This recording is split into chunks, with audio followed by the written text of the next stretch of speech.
दो दोस्त रवि और सोम बचपन से ही साथ में पढ़े, घूमे फिरे, खेल खेले, साथ में ही खाए पिए, यानी कि दोनों की एकदम पक्की वाली दोस्ती। इतनी पक्की दोस्ती होते हुए भी दोनों के स्वभाव एकदम अलग। रवि एकदम शांत, सुलझा और विषय और वस्तु के हर पहलू पर ध्यान देने वाला। वही सोम एकदम विपरीत, यानी कि उठवाला और सिर्फ रिजल्ट को महत्व देने वाला। सोम हर काम को जल्द से जल्द करके उसे हटाने के बारे में और सबसे पहले नंबर पर आने के बारे में सोचता। ऐसा करने में उससे कई गलतियां भी हो जाती। रवि कभी किसी काम में जल्दबाजी नहीं करता। वह हर एक काम को सोच समझकर उसके हर पहलुओं पर गौर करके ही करता। हाँ, थोड़ी देर होती, लेकिन उससे काम में कोई गलतियां नहीं होती। एक बार दोनों दोस्त लंबी दूरी से घर को लौट रहे थे। तब सोम ने कहा कि वो रवि से ज़्यादा तेज दौड़ता है। इस बात से रवि सहमत नहीं था, क्योंकि दौड़ने में तो वो भी काफ़ी तेज था। ये बहस एक शर्त में बदल गई। दोनों ने तय किया कि वह जहाँ पर है वहाँ से उसके घर तक की दूरी अब वह दौड़कर तय करेंगे, और जो सबसे पहले घर पहुँचेगा वह विनर होगा। दोनों ने साथ में दौड़ना शुरू किया। कुछ दूर जाकर वे दोनों कंकर पत्थर वाले रास्ते को दौड़ने लगे। वहाँ पर रवि अचानक रुक गया और अपने जूते खोलने लगा।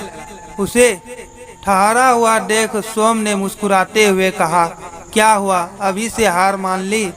रवि ने सोम से कहा, बिल्कुल नहीं, मैं अपने जूते में फंसे कंकरों को निकाल रहा हूँ, ताकि आगे जाकर मुझे रेस कंप्लीट करने में कोई दिक्कत ना हो।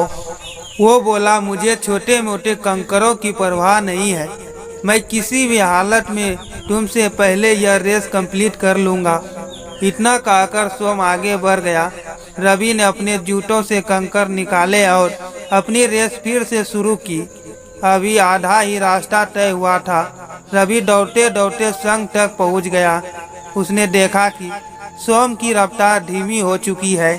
उसे यह समझते देर न लगी कि सोम के जूते में फंसे कंकरों की वजह से उसे दौड़ने में तकलीफ हो रही है। देखते ही देखते रवि सोम से आगे निकल गया, लेकिन तभी रवि को पीछे से सोम की आवाज़ सुनाई दी, जो उसे मदद के लिए बुला रहा था।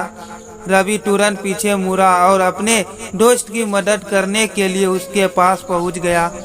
वहां जाकर रवि ने देखा कि सोम के पैरों से खून निकल रहा था, और ये उन्हीं छोटे छोटे कंकरों की वजह से हुआ था जो उसके जूते में फंस चुके थे और उसने निकाले नहीं थे। रवि ने अपने दोस्त के पैरों से वह कंकर निकाले और उसको सहारा देकर घर ले गया और उसे दवाई लगाई।